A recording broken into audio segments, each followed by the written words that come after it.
when my kids first got home, you know, you wanted to feel comfortable, and you'd also want them to know that you respect where they came from. And it's so overwhelming, and especially maybe it's because we're in America, and everyone in America thinks we're so awesome, you know.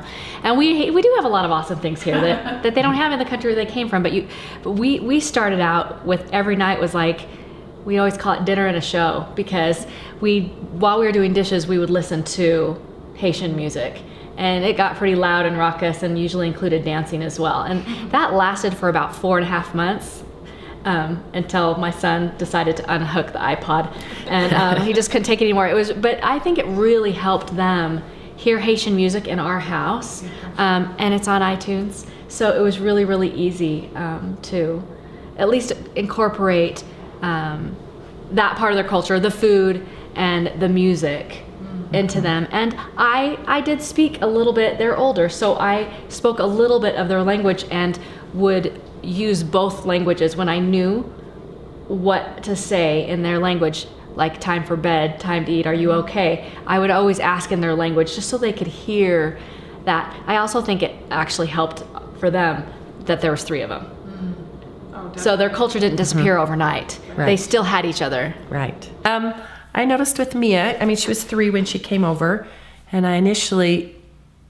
she was really a surprise. You know, we had one day decision if, you know, we want to take this little girl. There were some fast decisions being made. So we weren't prepared at all, but I did run out and think, well, I don't know any Bulgarian. I found a Bulgarian lullaby tape. I tried to quickly see what kinds of food they maybe even had in the orphanage, not just Bulgarian food, but which was very bland, very, just pots of gruel, I don't know, something like that. But as she got older and started talking, she did not want to have anything to do with talking about Bulgarian, talking about anything that made her different. She didn't want anyone to even know she was adopted, even though we talked about it all the time, and her siblings have all been adopted. She didn't want to have anything to do with it. And I tried to let that kind of guide us, but I also wanted to talk very positively when she was ready to know that being adopted is an incredible thing. Being from Bulgaria, what a rich culture. Anytime there was a show or someone who was from Bulgaria. And she's 14 now, and probably just in this last year, she's really started to show an interest. She said she'd wanted to go there and visit. She's shown an interest in reading her file and looking at pictures from Bulgaria. And so we've tried to make that very positive. My other 3 came as babies. And so it seemed a little funny with my daughter, who is part Black, to celebrate Kwanzaa because we never did. And she didn't want to have a separate holiday. We just did all the family traditions as they came from being a baby. So I think the only things we've done is just try to really emphasize how incredible different nationalities are, to take pride in that.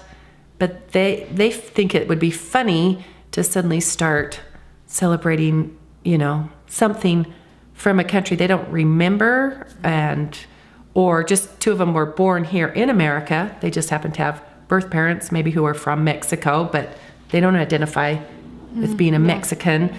But just try to really incorporate nationalities and color skins and how incredible it is to be different color skin. But I did want to tell one funny thing.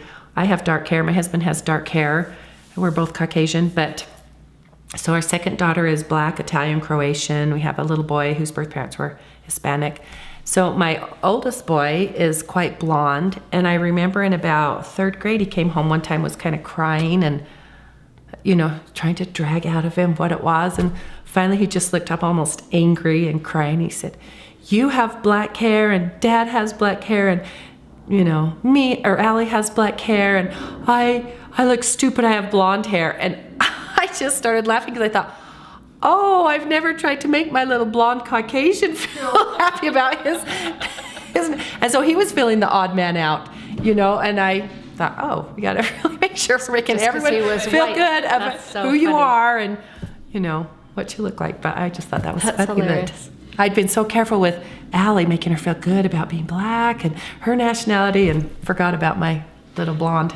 I remember one day driving in the car, Sophia hadn't been home very long, and we talk a lot about the countries that they're from, or just watch YouTube videos about the countries that they're from or whatever. But one day as we were driving in the car, Nathan said, "Mom, Haiti's bigger than China, right?" I said, "Nope.